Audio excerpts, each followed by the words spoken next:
All-out war by social media giants against the Modi government's new IT norms. WhatsApp has filed a legal complaint in Delhi against the centre seeking to block regulations which came into force yesterday. According to sources, the lawsuit allegedly requests the Delhi High Court to declare that one of the new rules is a violation of privacy right since it requires social media companies to identify the first originator of information when authorities demand it. While the law requires WhatsApp to unmask only people credibly accused of wrongdoing, the company says it can't do that alone in practice.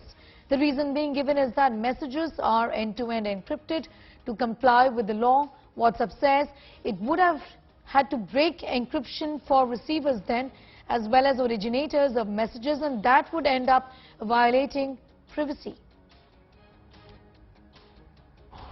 The new rules will adversely impact the privacy and security of our communications, especially on encrypted platforms like WhatsApp and Signal. This is the first time that such a provision, a traceability provision, is introduced in the law in any country across the world. The bigger issue is that there is no judicial scrutiny, as the judicial scrutiny can easily be bypassed by an order issued under Section 69 of the Information Technology Act.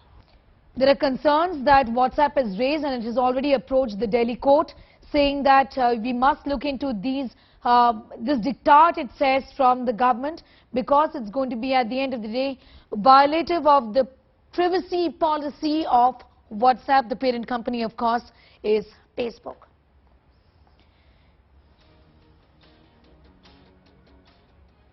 So we have WhatsApp versus the centre. What really is going on here? What are the new norms that require compliance by WhatsApp that they're not extremely happy about? Identify the first originator of rogue posts is what the government of India is saying. The argument that WhatsApp gives here is that it's going to be a violation of privacy rights if we make an attempt to do so.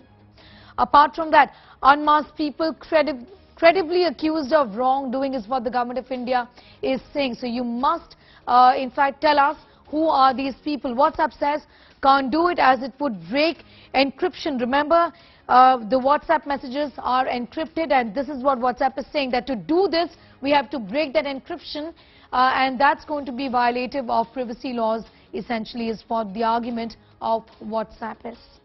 Nalini is getting asked for details on that story. Nalini, given the fact that this matter is in court already, get us up to speed with the developments on this legal matter, and what is the government of India now saying? You know, Sneha, this is an issue that has been pending in courts and has been sub judice long before the deadline even ran out yesterday, because several media organizations had moved the Delhi High Court as well as the Kerala High Court challenging the constitutionality of these very same laws. But now the same has been done by WhatsApp, where they've moved the Delhi High Court in a petition challenging certain aspects of these new laws that have been put in place by the centre. And the main aspect that they're challenging is something called a traceability rule that has been put in place by the central government, which basically asks WhatsApp to ensure that the originator of the message, of any message, can actually be tracked by the company. Now, the idea behind getting these rules implemented is essentially so that there is one nodal officer or one compliance officer in each of these social media giants who can ultimately be held responsible by the central government for any rules or regulations that are not abided by. So that is essentially why WhatsApp has gone ahead and challenged this traceability rule, saying that if the original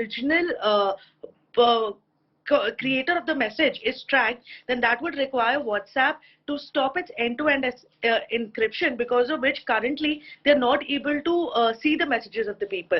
But they will have to get access to those messages, which ultimately will violate the right to privacy. What's ironical over here, Sneha, is that when the new privacy policy of WhatsApp had come into place, it was the centre that had actually moved the Delhi High Court, saying that it violates the privacy of the Indian citizens. And now it's the WhatsApp moving the Delhi High Court against the central government, saying these new IT rules will in fact violate the privacy of of the citizens.